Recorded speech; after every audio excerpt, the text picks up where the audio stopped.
Assalamualaikum warahmatullahi wabarakatuh. Salam sejahtera untuk kita semua. Salam sehat. Bertemu lagi di kelas perawatan mesin kendaraan ringan untuk kelas 11 TKR. Apa kabarnya siswa-siswa 11 TKR? Semoga kabar kita sehat walafiat. Semoga kita masih bersemangat mengikuti pembelajaran meskipun di era pandemi COVID-19 ini. Sebelum kita masuk ke pembelajaran, marilah kita ucapkan puji dan syukur kita kehadirat Tuhan Yang Maha Esa, karena berkat izinnya lah, berkat ridanya lah, kita bisa bertemu kembali, kita bisa berjumpa kembali di kelas perawatan mesin kendaraan ringan meskipun dalam kelas online ya, atau kelas maya ya. Sekali lagi, COVID-19 merupakan penyakit ya, merupakan penyakit yang dibawa oleh virus ya, yang sangat berbahaya bagi kesehatan kita, di mana virus tersebut menyerang saluran pernapasan bagian atas ya, saluran pernapasan bagian atas. Jika kita memiliki penyakit bawaan ya, bukan tidak mungkin virus tersebut akan memperparah penyakit yang sudah kita derita, dan akhirnya seperti apa? Imun kita atau kekebalan tubuh kita akan terus berkurang, dan akhirnya kita tidak bisa bertahan ya. Oleh karena itu, meskipun imun kita kuat, meskipun tubuh kita kuat ya, tidak menutup kemungkinan kita bisa terjangkit ya, tidak menutup kemungkinan kita bisa terjangkit ya. Tubuh kita masih tahan, tetapi virus yang ada di tubuh kita akan menjangkiti orang lain yang imunnya lebih lemah dari kita, sehingga kita sehat. Meskipun kita terserang virus, kita sehat, tetapi yang kita jangkiti karena imunnya lemah akan tidak bertahan. Ingat, di sekitar kita masih banyak keluarga-keluarga kita yang mungkin memiliki imun lebih lemah dari kita, misalkan orang tua kita atau adik-adik kita atau bahkan kakek dan nenek kita, sehingga semuanya patut kita jaga. Oleh karena itu, tetap terapkan pola hidup sehat dan ikuti protokol kesehatan ya. Oke, baik, kita kembali ke pelajaran kita, yaitu perawatan mesin kendaraan ringan ya. Nah, pada pertemuan kali ini kita masih membahas perawatan sistem utama engine, yaitu sudah masuk ke part ke-3 ya. Nah, dalam pertemuan kali ini ya, nanti kita akan cari tahu terkait jenis-jenis silinder yang digunakan di mesin kendaraan ringan. Ada berapa banyak sih silinder dalam sebuah mesin yang digunakan di kendaraan ringan? Kemudian kita akan cari tahu juga sistem-sistem yang ada di kendaraan ringan. Kemudian kita akan cari tahu juga terkait komponen-komponen kepala silinder, kemudian bentuknya seperti apa komponen-komponen di kepala silinder, jenisnya apa saja, kemudian sedikit nanti kita akan singgung cara kerja dari komponen-komponen di kepala silinder. Baik, sebelum kita masuk ke materi, ini kompetensi yang wajib kalian penuhi atau kompetensi yang wajib kita capai. Yang pertama adalah menerapkan cara perawatan sistem utama engine ya. Kemudian yang kedua, kita diharapkan bisa merawat sistem utama di dalam engine ya. Sistem utama di dalam engine itu harapan kita. Semoga kompetensi ini bisa terpenuhi ya. Baik, kita ulas kembali. Pada pertemuan sebelumnya kita sudah belajar atau mencari tahu atau mengulas kembali ingatan-ingatan kita terkait sejarah dari mesin pembakaran ya, dimana kita sudah bahas tentang mesin cikal bakal dari mesin pembakaran luar, kemudian mesin pembakaran dalam dengan menggunakan rotari atau tanpa piston ya. Kemudian kita sudah belajar juga tentang siklus kerja motor 4 langkah yang dimulai dari intake, compression, kemudian combustion, serta exhaust. Langkah hisap, langkah kompresi, langkah usaha, dan langkah buang. Kemudian kita juga belajar juga sudah mencari tahu cara pembacaan dari valve timing diagram atau diagram katup. Ya.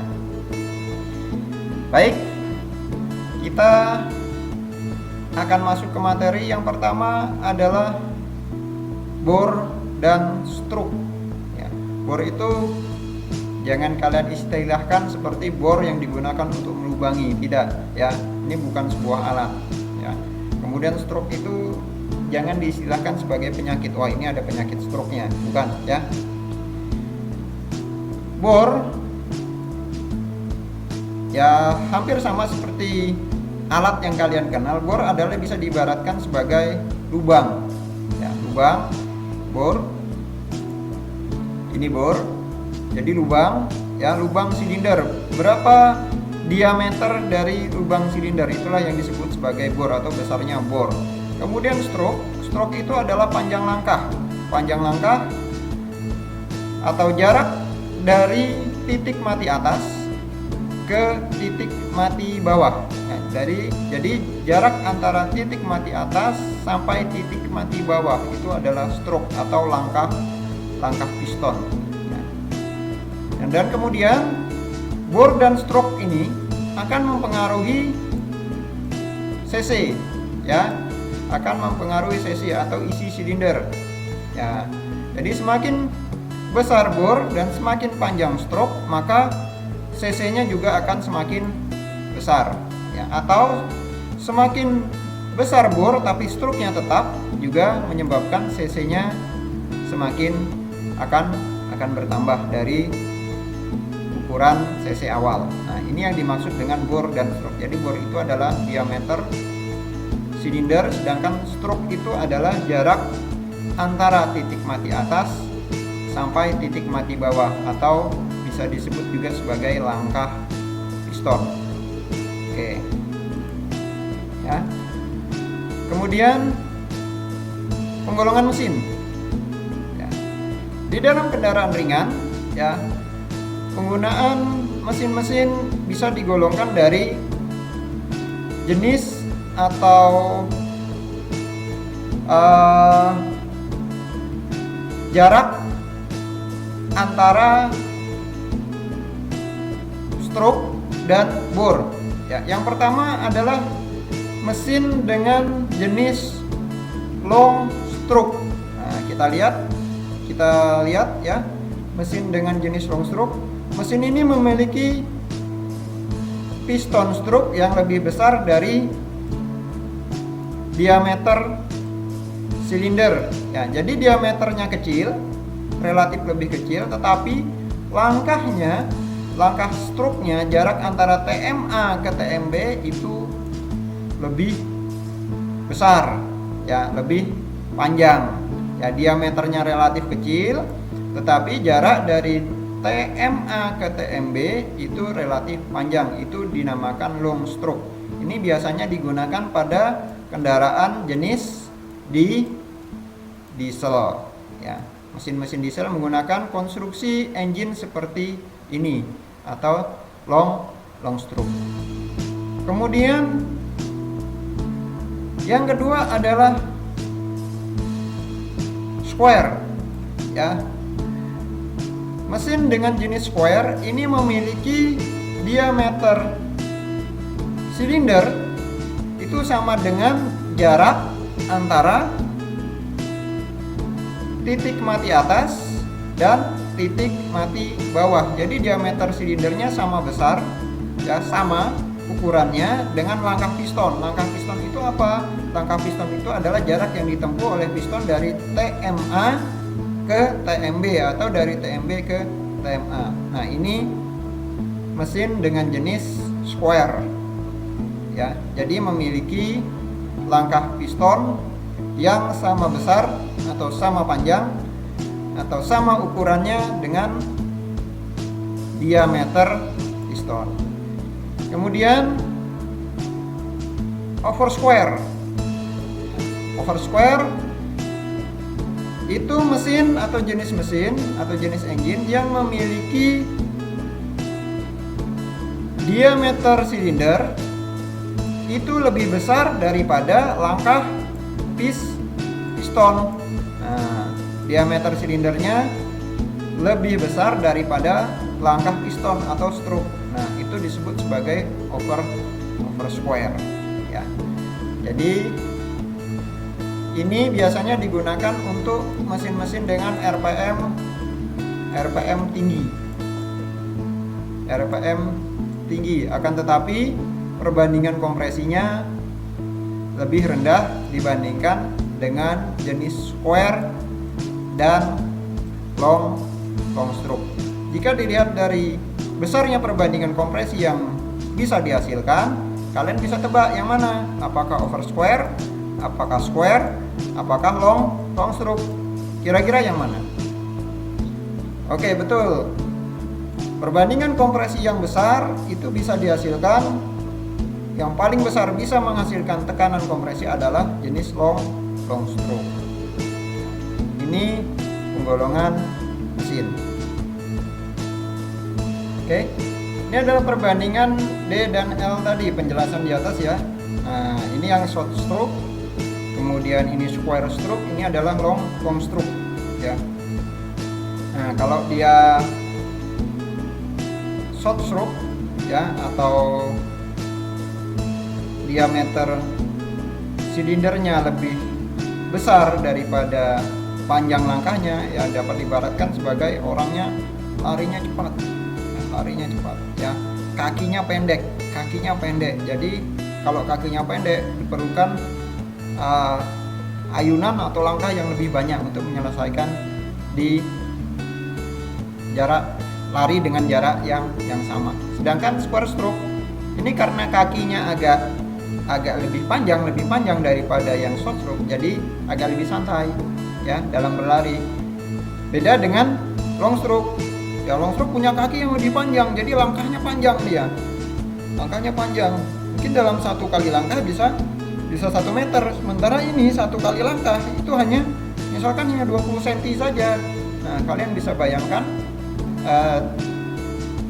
momen atau tenaga yang dihasilkan lebih besar yang mana ya. Nih, ilustrasinya lagi, ini yang short stroke ya, dia kerja keras sekali ya karena langkah pistonnya pendek ya.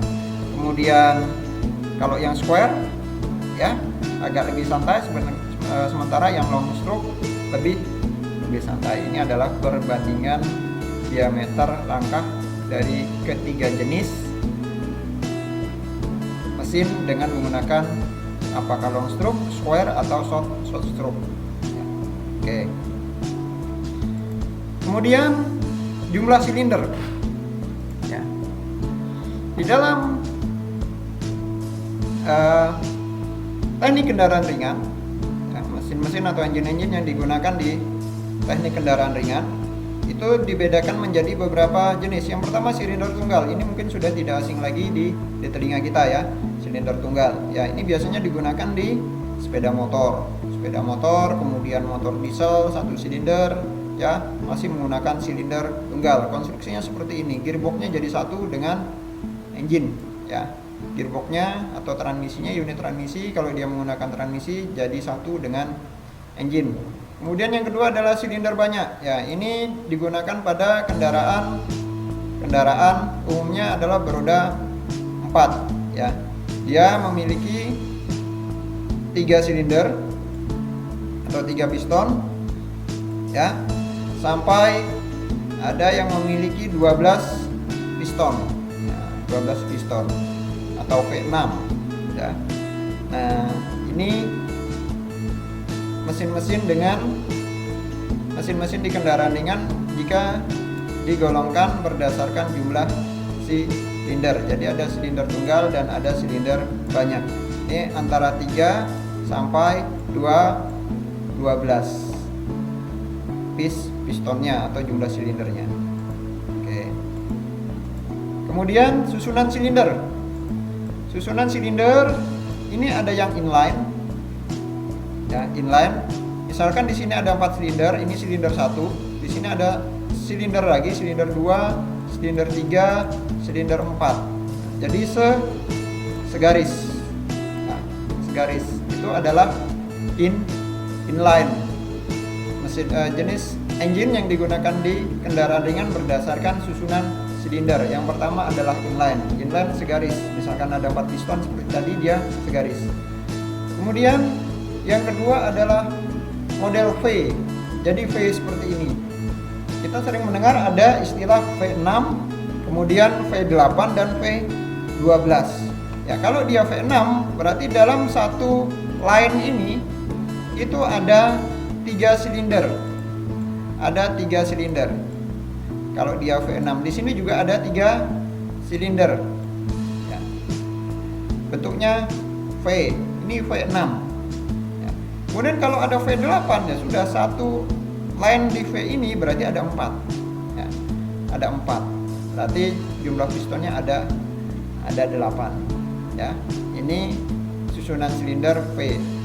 Kemudian yang ketiga adalah opposite. Opposite dia susunan silindernya satu ke samping kiri dan satu ke samping kanan, ya, dengan menggunakan satu poros angle atau cam atau crankshaft, ya. Nah, ini biasanya lebih dari engine-engine yang mempunyai jumlah silinder lebih dari 8 silinder, bahkan bisa sampai 20 silinder. Dia menggunakan sistem opposite, ya. Di sini dia langkah kompresi, maka yang piston B, ini piston A, yang piston A melakukan langkah kompresi, maka di piston B akan melakukan langkah usaha. Jadi gantian. Di sini melakukan langkah buang, berarti di sini misalkan melakukan langkah hisap, ya. Itu susunan mesin berdasarkan jumlah silinder. Sedangkan untuk sistem pendinginan yang digunakan, yang pertama adalah sistem pendinginan digunakan untuk apa sih? Untuk mendinginkan mesin. Mesin kan panas sekali ketika bekerja, ya, sangat panas sekali, ya. Nah, maka oleh karena itu diperlukan sistem pendinginan agar siklus kerja mesin atau engine itu berada dalam suhu kerja, jadi stabil, ya. Yang pertama dia menggunakan udara. Ya, contohnya seperti apa? Seperti sepeda motor itu masih menggunakan rata-rata, ya, menggunakan pendinginan udara. Kemudian yang sangat umum adalah pendinginan menggunakan air atau cairan. Nah, bentuknya seperti ini. Komponennya ada berbagai macam. Nanti di kompetensi berikutnya kita akan bahas tentang sistem pendinginan, ya, sistem pendinginan, baik sistem pendinginan udara maupun sistem pendinginan dengan menggunakan air. Kemudian sistem penyalaan. Sistem penyalaan ini berfungsi untuk membakar bahan bakar di ruang silinder. Yang pertama adalah api dari busi. Api dari busi dia pasti menggunakan busi, ya, menggunakan busi. Ini digunakan di mesin bensin. Mesin bensin menggunakan sistem penyalaan dengan menggunakan api dari busi. Sedangkan sistem penyalaan dengan udara panas, jadi udara dimanfaatkan akan timbul panas, ya. Ini biasanya digunakan di mesin diesel, ya. Ini bagaimana caranya? Hanya udara saja yang dimasukkan ke dalam silinder pada saat langkah hisap, kemudian pada saat langkah kompresi, udara tadi yang sudah dimasukkan akan ditekan sehingga menimbulkan panas, ya. Setelah panas tercapai, baru injektor atau bahan bakar dimasukkan ke dalam silinder. Beberapa saat kemudian baru bahan bakar yang dimasukkan ke dalam silinder tadi akan terbakar karena panas hasil kompresian. Selanjutnya dilanjutkan dengan langkah usaha. Oke, ini untuk motor diesel, umumnya digunakan di motor diesel dengan sistem penyalaan udara panas. Oleh karena itu, motor diesel itu disebut juga sebagai GI engine atau compression ignition engine atau compressed ignition engine. Sedangkan kalau mesin bensin bisa disebut sebagai gasoline engine atau SE engine atau spark ignition engine, ya, SE engine. Oke, ini sistem penyalaan. Nah, sedangkan mesin bensin dan mesin atau motor diesel, ya kita kenal ini di teknik kendaraan ringan itu ada dua jenis mesin yang digunakan, yaitu mesin bensin dan mesin diesel. Nah, kebaikan ini ada perbandingannya, ini dibandingkan sama dia, ya.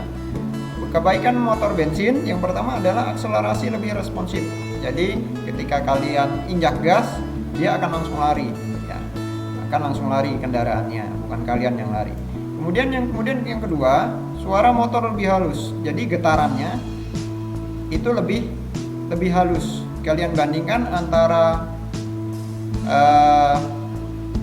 misalkan Innova bensin dengan truk misalkan. Nah, silakan nanti dibandingkan suaranya, atau Innova bensin dengan Innova diesel misalkan. Silakan dibandingkan getarannya. Bahkan akan tetapi beberapa mesin diesel terutama untuk penumpang itu getarannya hampir setara dengan mesin bensin untuk teknologi mesin diesel sekarang, ya.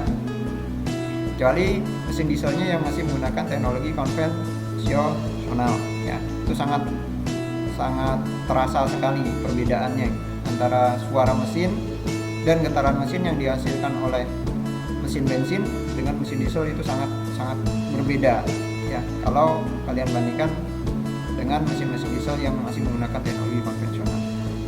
Kemudian sama, getarannya lebih kecil untuk mesin bensin, ya, tenaga yang dihasilkan lebih besar, ya. Ini kebaikan motor bensin, tapi ini relatif juga, ya. Kemudian kelemahan motor bensin, ya, kemungkinan terjadinya kebakaran lebih besar. Kenapa?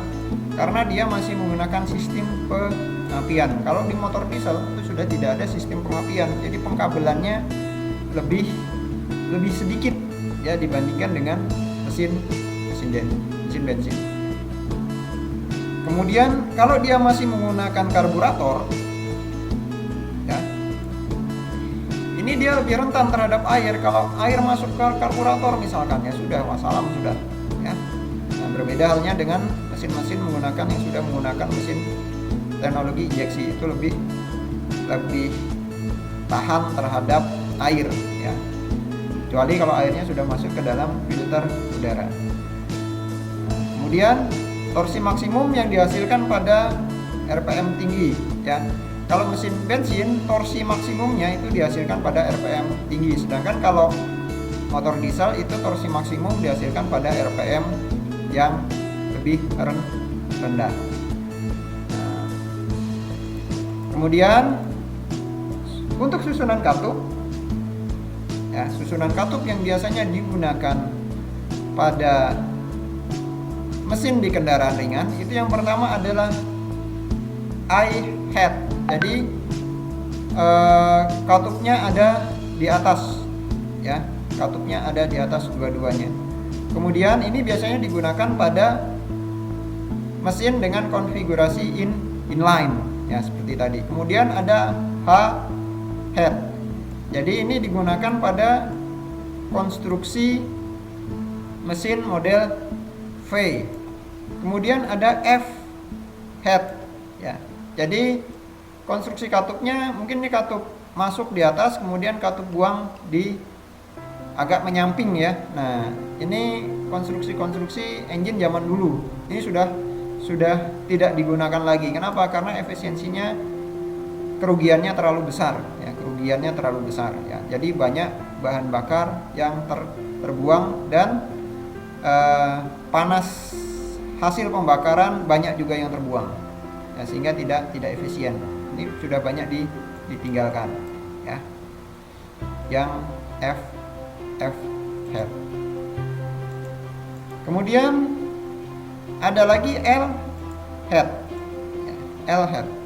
Jadi kalau tadi yang F-head ada satu katup di atas kepala silinder. Kalau L-head dua-duanya atau katupnya itu berada, baik katup masuk maupun katup buang berada di menyamping ya. Ini juga sudah lama ditinggalkan dengan alasan sama seperti F-head tadi. Kemudian ada T-head ya. T-head ini ruang bakar, ini adalah kepala silinder. Nah, dan ini adalah ruang bakar. Ini adalah ruang bakar, ini kepala silinder ya. Ini lebih parah lagi ya. Kenapa? Ini katup masuk, ini katup buang ya, sehingga ini juga sudah tidak ada lagi ya, sudah tidak ada lagi ya, sudah tidak digunakan lagi. Ini sama alasannya. Kenapa? Karena efisiensi volumetriknya, kemudian efisiensi panas yang dihasilkan itu lebih rendah jika dibandingkan dengan konstruksi katup yang ada di atas atau I-head tadi.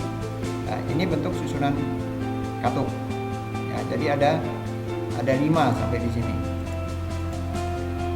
Kemudian letak poros nok atau letak camshaft. Ya. Yang pertama, poros nok ada di bawah. Di bawah mana? Ini kita ibaratkan ini di sini adalah batas kepala silinder, kemudian ini adalah blok silinder. Ya. Jadi poros nok itu yang mana sih? Ini poros nok. Ya. Sorry. Ini poros nok. Kalau ini rocker arm shaft, bukan ini ya. Tapi ini. Ini poros nok. Ya. Jadi poros noknya atau camshaftnya itu berada di blok mesin. Jadi bukan di kepala silinder. Ya, bukan di kepala silinder tapi di blok mesin. Ini camshaftnya. Ya. Jadi ini yang pertama. Jadi poros nok ada di bawah.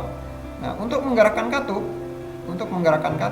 dia memerlukan mekanisme mekanik lagi, yaitu di sini ada lifter dan ini adalah push rod.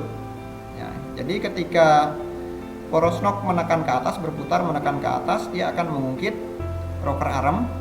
Rocker arm akan menekan katup ke arah membuka. Nah, kemudian yang kedua, poros nok atau camshaft ada di atas. Di atas itu di kepala silinder. Ini blok mesin, ya. Ini kepala silinder. Ini kepala silinder. Camshaftnya mana atau poros noknya? Ini dia. Nah, jadi ada di atas. Nah, pergerakan camshaft ini itu tetap sama. Dia memanfaatkan gerak putar dari crankshaft atau puli. Ini juga sama dengan crankshaft, tapi ini dihubungkan dengan namanya timing gear. Kalau ini tidak, ini dihubungkan dengan timing belt atau timing chain. Mobil-mobil sekarang lebih banyak menggunakan timing chain, ya. Nah, ini jadi ketika camshaft berputar karena ada dorongan dari piston bergerak karena hasil pembakaran, ini bergerak memutar dan putaran ini disambungkan dengan camshaft oleh, kalau di sini timing belt, sehingga camshaft ikut berputar. Nah, kemudian kalau misalkan tadi poros nok ada di atas, ini masih dibagi menjadi dua lagi, ya, dibagi menjadi dua. Yang pertama adalah SOHC, yang kedua adalah DOHC. SOHC itu apa? Ini kepanjangannya adalah single overhead camshaft. Jadi single itu satu, camshaftnya cuma ada satu. Overhead itu ada di atas, ada di kepala silinder, camshaftnya camshaft. Jadi poros camshaft yang jumlahnya satu letaknya di kepala silinder, ya. Ini SOHC juga sama, ini sudah dihubungkan dengan timing chain, ya. Ketika crankshaft berputar, ya, maka poros camshaft itu juga ikut berputar. Sekali lagi, kalau crankshaftnya berputar, ya, poros camshaftnya ikut berputar. Kenapa? Sudah dihubungkan dengan mekanisme timing chain. Kemudian yang DOHC kepanjangannya adalah double overhead camshaft. Jadi camshaft yang jumlahnya 2 buah yang berada di kepala silinder. Nah, ini dia barangnya. Kalau dia 2 sudah dibedakan. Satu camshaft untuk katup masuk, untuk melayani katup masuk, dan satu camshaft untuk melayani katup buang. Ya, biasanya mobil-mobil yang sudah menggunakan DOHC atau double overhead camshaft, satu silinder itu dilayani oleh 4 katup, 2 katup masuk dan 2 katup buang. Oke. Kemudian ini adalah perkembangan teknologi di motor bakar, terutama di motor bensin ya, di motor bensin. Yang pertama adalah DOHC yang dulu masih menggunakan SOHC, bahkan OHV atau SV atau side valve. Ya, ini sudah menggunakan DOHC atau twin cam. Bahkan teknologinya sekarang sudah sangat berkembang sekali. Kemudian ada teknologi EV atau electronic fuel injection. Jadi motor-motor atau mobil-mobil sekarang itu sudah menggunakan teknologi EV atau teknologi penyemprotan sistem bahan bakar secara elektronik. Ya, jadi di dalam mobil itu ada komputernya. Kemudian ada VTEC ya, variable timing intelligent. Jadi proses pengaturan buka tutup katup itu sudah diatur oleh komputer berdasarkan RPM mesin. VTEC itu keluaran dari Honda, kemudian VVTi variable valve timing intelligence itu keluaran dari Toyota. Ya, bahkan sekarang ini sudah teknologinya sudah dual VVTi, baik untuk katup masuk maupun katup buang. Jadi proses pengaturan terbukanya katup kemudian tertutupnya katup itu sudah berdasarkan RPM mesin dan beban mesin. Ketika mesin itu memerlukan tenaga yang lebih besar, maka katup akan dibuka lebih lama ya, katup masuk akan dibuka lebih lama ya. Kemudian ketika mesin itu hanya memerlukan tenaga yang kecil, maka katup masuk dibuka lebih singkat. Nah, kalau dia dibuka lebih singkat, maka bahan bakar yang masuk akan lebih sedikit ya. Kemudian katup buang itu bisa dibuka lebih lama, bisa dibuka lebih sedikit ya. Jika sensor di gas buang mengindikasikan bahwa memberitahukan ke ECU atau ke otak dari sebuah kendaraan bahwa kadar gas buang terlalu tinggi ya, maka katup akan membuka lebih singkat ya, lebih singkat. Kalau kadarnya sudah sudah normal, maka akan dibuka lebih lama ya, seperti itu kurang lebihnya. Kemudian ada teknologi IDSI atau sistem pengapian secara computerized ya. Kemudian ada THS. Nah, ini keluaran dari Toyota. Ini perkembangan teknologi yang ada. Kemudian ke perkembangan teknologi selanjutnya adalah hybrid. Ya, hybrid. Ya. Ini hybrid generasi pertama pada saat starting atau dia menggunakan starting itu awal menyala ya, awal menyala atau awal dikendarai ya. Jadi jalan pertama dia menggunakan motor listrik ya. Kemudian saat normal driving atau dia sudah jalan kira-kira 10-20 menit, dia menggunakan mesin listrik dan gasolin atau mesin pembakaran ya. Untuk teknologi hybrid sekarang semua sudah full electricity. Jadi mesin yang ada di dalam kendaraan itu hanya bertugas untuk menyuplai arus listrik yang digunakan untuk mengisi baterai. Dengan artian Mesin yang ada di kendaraan itu hanya berfungsi sebagai genset saja, genset untuk ngecas baterai, ngecas aki agar akinya tidak habis. Nah, gitu. Saat akinya masih full, mesin nggak kerja. Saat akinya sudah memerlukan pengecasan atau charging, baru mesin bekerja untuk ngecas baterai. Nah, oleh karena itu mesin atau engine atau mesin yang digunakan di kendaraan hybrid itu umumnya cc-nya lebih kecil dibandingkan dengan mesin-mesin yang konvensional tanpa hybrid. Konsekuensinya apa? Konsekuensinya bahan bakarnya bisa lebih hemat, bisa sampai 50% atau bahkan bisa sampai 70%. Ya. Yang awalnya 1 km itu hanya maksimal 15, ini bisa sampai 30 bahkan 40 km ya. 40 km untuk 1 liter bahan bakar. Kenapa?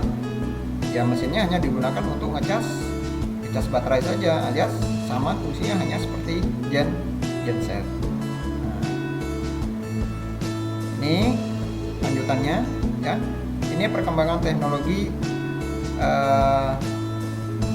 mobil listrik atau mohon maaf mobil hybrid generasi pertama.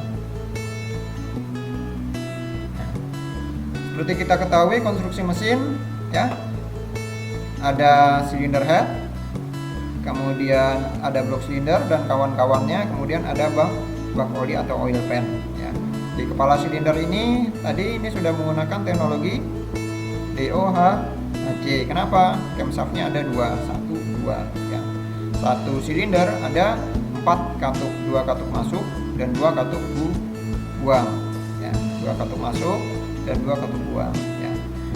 Nah, ini di kepala silinder komponennya beraneka ragam ya, ada camshaft, ada rocker arm, kemudian ada katup ya, ada ruang bakar, ada busi, kemudian di blok silinder ada piston dan kawan-kawannya ya, kemudian di oil pan ada pompa oli dan keluarganya ya. Nah, nanti sedikit kita akan bahas di kepala silinder. Nah, komponen sebuah motor ya. Komponen sebuah motor atau sebuah engine ini terdiri dari kepala silinder, kemudian blok silinder, torak dan batang torak. Torak itu piston ya, batang torak itu stang piston atau connecting rod. Kemudian poros engkol atau camshaft dan roda penerus. Roda penerus itu disebut sebagai roda gila. Ya, istilahnya adalah roda gila atau flywheel. Ya, kemudian ada mekanisme katup di kepala silinder dan ada bak oli. Sedangkan kelengkapan motor ini komponen utama, dan kelengkapannya itu ada sistem pelumasan ya.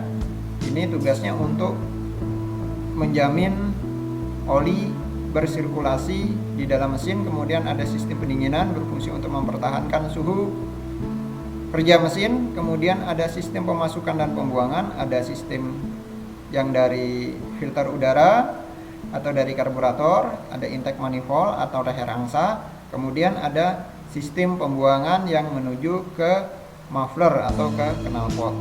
Kemudian ada sistem bahan bakar yang berfungsi untuk menyuplai, yang memberikan bahan bakar itu ke dalam silinder ya. Itu dijamin oleh sistem bahan bakar. Kemudian yang terakhir adalah sistem kelistrikan.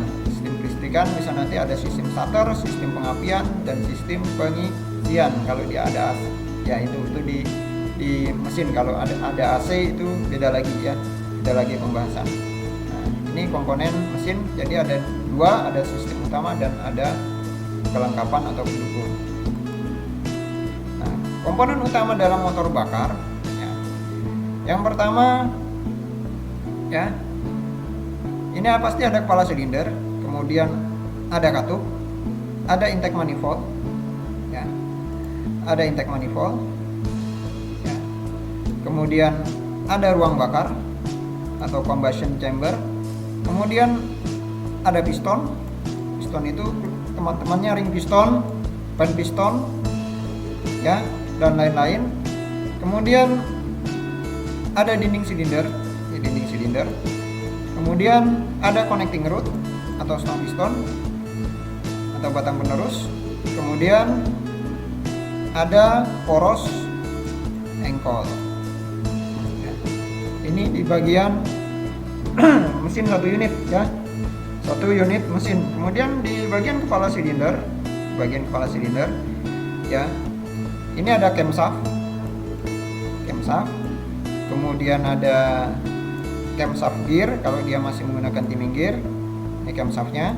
Kemudian ada lifter, ada push rod atau batang pendorong, ya, bahasa bengkelnya ini adalah tunjar kacang, ya. Bahasa tekniknya kita pakai bahasa teknik adalah push rod. Kemudian ada rocker arm ini pelatuk atau bahasa bengkel itu disebut burung-burungan atau manuk-manukan, ya. Kemudian ada valve atau katup. Katup ini punya keluarga juga. Keluarganya apa? Keluarganya adalah spring valve atau pegas katup. Kemudian di sini ada retainer, ada pengunci, ya. Kemudian ada ruang bakar. Kemudian yang terakhir di sini ada piston, ya. Ada piston. Nah, ini komponen utama dalam sebuah motor atau engine. Kita ke kepala silinder. Ini adalah kepala silinder, ya. Nah, kepala silinder seperti kita ketahui, ya, fungsi dari kepala silinder adalah sebagai tutup atas sebuah mesin, ya, sebuah mesin. Jadi ini tutup atasnya, tutup atas sebuah mesin, di mana mesin itu punya silinder. Ini silindernya ada berapa? Ayo, ada berapa? Ayo, ada 4 ya. 1, 2, 3, 4. Ada 4 silinder. Di sini ada 4 ruang bakar, berarti ada 4 silinder, ya. Di dalam kepala silinder ini terdapat lubang-lubang, ya. Di antaranya apa? Lubang oli, ya, lubang oli, ya. Kemudian lubang oli, kemudian ada lubang air pendingin. Nah, lubang air pendingin. Ini lubang air pendingin, ya. Kemudian ada lubang baut. Ini lubang baut pengikat, ya, baut pengikat, ya. Kemudian ada lubang laluan katup. Nah, di dalam ini nih katupnya, ya, di dalam ada lubangnya. Kemudian ada saluran masuk dan saluran buang. Nah, saluran masuk di sini, ya, ini saluran masuk, ya, saluran masuk, kemudian saluran masuk, ya, dan ini saluran buang, ya. Kenapa saluran buangnya di sini? Ini ada exhaust valve, jadi dia sejajar dengan katup buang. Kalau saluran masuk dia sejajar dengan intake valve, ya. Jadi jangan bingung nanti kalau pas masuk materi mekanisme katup, mana katup buang dan katup masuknya kalian harus tahu, ya. Membedakannya bagaimana? Lihat posisi dari exhaust dan intake, ya, dia sejajar.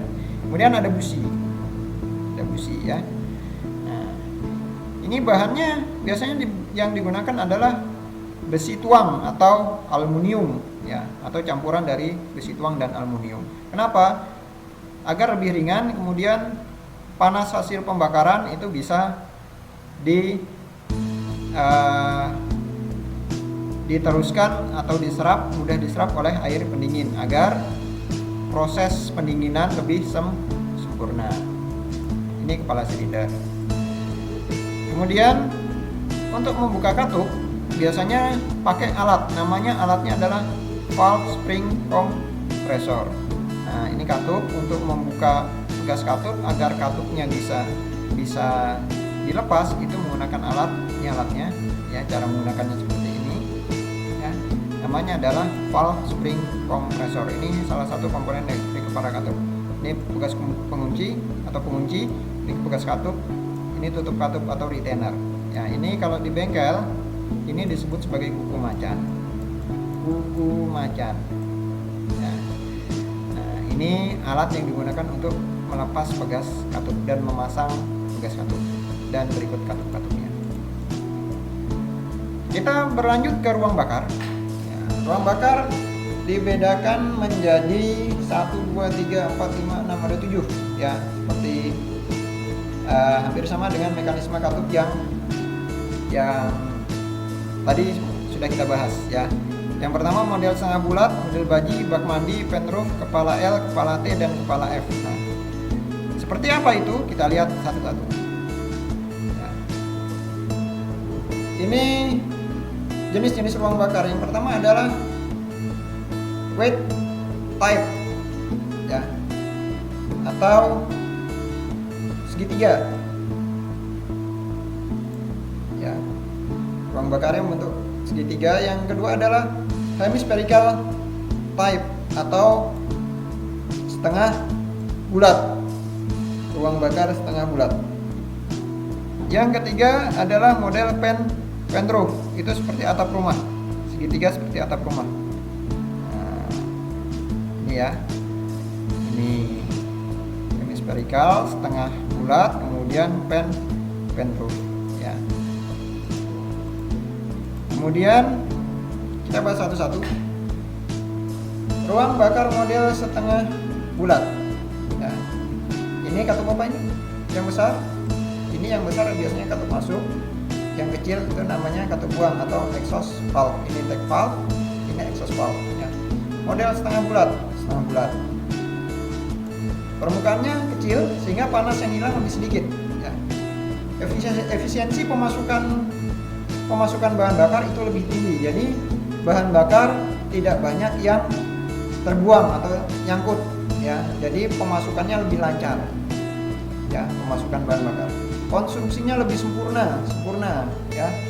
Penempatan katupnya ini kelemahannya itu lebih rumit. Jadi diperlukan perhitungan agar katupnya ini tidak saling bertabrakan ketika bekerja. Ya. Ini ruang bakar model setengah bulat. Ya. Kemudian ruang bakar model baji. Ya, ini ruang bakarnya, dilihat dari atas. Ini katupnya di sini. Jadi agak menyamping. Ya. Nah, jadi agak menyamping. Ya. Nah, berbeda halnya dengan setengah bulat tadi. Jadi posisi katupnya ini ruang bakar. Yang bulat ini ruang bakar jika dilihat dari atas. Posisi katupnya pas berada di tengah-tengah ruang bakar. Posisi katupnya pas berada di tengah-tengah ruang bakar kalau model setengah bulat. Kalau model baji, ya, model baji jangan ditambah ini, nggak boleh. Ya. Model baji atau model seperti ini, ya, itu penempatan katupnya itu lebih agak menyamping. Nah, kemudian ruang bakarnya juga tidak pas di atas silinder. Nah, ini ruang bakarnya. Ini silindernya sampai di sini diameternya. Ruang bakarnya dimulai dari sini. Jadi agak menyamping, ya. Ini kelebihannya. Kehilangan panasnya kecil, ya. Akan tetapi konstruksi mekanik katup lebih sederhana. Jadi sederhana sekali, ya. Nah, ini ruang bakar model baji, ya. Ini tidak digunakan, ya. Kemudian ruang bakar model bak mandi, kita lihat. Ini ruang bakarnya. Ini adalah diameter silinder, sementara ini adalah ruang bakarnya. Ruang bakarnya dan penempatan katupnya pas di tengah-tengah silinder. Nah, ini akan tetapi ruang bakarnya kecil sekali jika dibandingkan dengan setengah bulat. Kalau setengah bulat, kita kembali ke setengah bulat, ya. Kita kembali ke setengah bulat. Nah, ruang bakarnya itu hampir menutupi semua bagian atas dari si silinder. Nah, hampir menutupi semua bagian silinder, ya. Sehingga ruang bakarnya relatif lebih besar, ya. Nah, kemudian jika kita lihat yang bak mandi, nah, ruang bakarnya hanya kecil sekali, lebih kecil daripada baji tadi. Nah, lebih kecil ini ruang bakarnya. Nah, konstruksinya relatif sederhana, biaya produksi murah, proses pengisian bahan bakar dan pembuangan gas-gas hasil pembakaran itu kurang sempurna. Nah, ini yang model bak mandi. Kemudian ruang pembakaran model penroof. Nah, ruang bakar model penroof.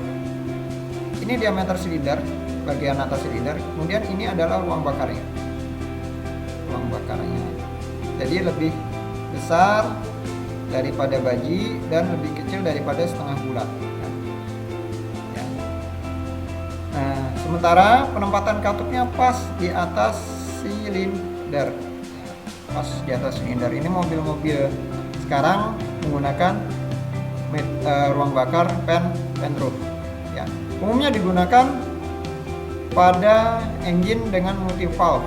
Jadi satu silinder itu bisa sampai 4 katup. Ya, kenapa Pak nggak 6 katup? Ya, silakan kalian cari referensinya. Kenapa di dalam mesin itu maksimal hanya 2 katup? Pak, ada juga yang satu mesin 2 katup masuk dan 1 katup buang ya. Ya, memang ada ya. Kemudian proses pembakaran lebih sempurna karena penempatan busi berada di tengah. Ini adalah lubang busi. Nah, businya ada di sini. Ini yang digunakan di mobil-mobil sekarang. Ya. Kemudian ruang bakar model kepala L, seperti yang dijelaskan tadi, ada mekanisme katup. Ini barangnya seperti ini. Ini katupnya, kemudian ini ruang bakarnya. Ruang bakar. Businya mana? Ini businya. Kedua katup ditempatkan pada blok mesin. Ya, di blok mesin, bukan di kepala silinder ya. Kalau yang dua tadi di kepala silinder semua. Tekanan pembakaran sebagian menekan piston dan sebagian lagi menekan blok mesin. Blok mesin ya, untuk tekanan pembakaran. Ya, hasil pembakaran sebagian menekan piston dan sebagian lagi menekan kepala silinder. Jadi bautnya cepat dol. Kenapa? Karena ditekan oleh hasil pembakaran. Satu lari ke piston, satunya lari ke kepala silinder. Nah, itu dia. Kemudian kepala model T. Ya, ruang bahan bakar model T. Jadi katupnya ada di samping-samping. Ya, ini ruang bakarnya jika dilihat dari atas. Ya. Kedua katup ditempatkan di blok mesin pada sisi yang berbeda. Mekanisme katup lebih sederhana, kepala silinder lebih tipis. Ya, jadi silinder headnya lebih tipis. Ini adalah keuntungannya. Jadi konstruksi mesin bisa lebih kecil. Ya, lebih kecil, itu keuntungannya. Kemudian ruang bakar model F. Di kepala silinder ada, katupnya di blok silinder ada. Ini ruang bakarnya. Nah, katup masuk pada kepala silinder, dipasang di kepala silinder, kemudian katup buang ada di blok silinder. Pembuatan mekanisme katupnya ini lebih sulit. Kenapa? Menggunakan 2 camshaft. Ya, bayangkan aja kalau konstruksinya sudah berbeda di sini. Ya, camshaft ada satu untuk menggerakkan katup buang dan satunya untuk menggerakkan katup masuk. Nah, ini kalau kalian praktek nanti ingat-ingat. Jadi pelepasan baut kepala silinder itu tidak sembarangan ya. Ini ada kurang lebih 1, 2, 3, 4, 5, ada 10 baut ya. Jadi tahapannya untuk pelepasan baut itu dimulai dari tepi ya, dari tepi. Ini ada nomornya. Yang pertama yang dilepas atau pertama dikendorkan dulu ya, jangan langsung dicabut bautnya ya, kendor dulu baru dilanjutkan ke tahap pelepasan. Jadi kendorkan dulu. Yang mana? Mulai dari tepi. Nah, boleh dari 1, boleh dari 3 ya. Jadi bergantian, satu dulu kita kendorkan, kendor dulu. Setelah kendor saja, jangan dilepas ya. Kita gantian yang nomor 2. Yang nomor 2 2, setelah itu gantian nomor 3 menyilang. Kemudian nomor 4 ya, menyilang. Kemudian habis ini kendor nomor 4, nomor 5, dilanjutkan nomor 6 kendor. Kemudian nomor 7, nomor 8, nomor 9, dan terakhir nomor 10. Kalau semua sudah kendor baru kalian lepas dengan menggunakan kunci. Ya, lepasnya gimana? Bebas kalau melepasnya. Ya. Jadi silahkan dikendorkan dulu, baru diputar beberapa putaran sampai kendor, sedikit kendor, kemudian baru dikendorkan semua lagi, baru dilepas. Itu tahapan dalam melepas kepala baut. SOP-nya seperti itu. Kemudian prosedur mengencangkan itu dimulai dari tengah ya, dilakukan secara bertahap. Satu dulu kencangkan, jangan terlalu kencang apalagi pakai pipa ya. Ini biasanya kencangkan dulu aja sekencang tangan tanpa tenaga ya. Nomor 2, nomor 3, nomor 4, nomor 5, nomor 6, nomor 7, 8, 9, 10.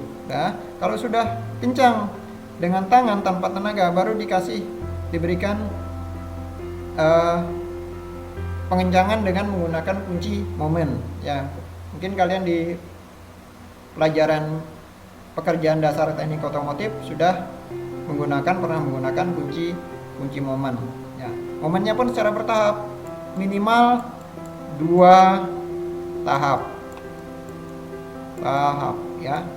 Nah, tahap 1 misalkan momennya adalah 5 ya. Jadi tahap pertama kalian setel dulu, kencangkan dulu sebanyak kurang lebih setengah dari 5 tersebut, misalkan 2,5 ya. Kemudian setelah kencang semua 2,5 ya, dengan cara berurutan tadi, 1 dulu, 2, 3, 4, 5, 6, baru dilanjutkan dengan momen di 5. Jadi bertahap. Nah, nih. Kemudian pemasangan packing kepala silinder.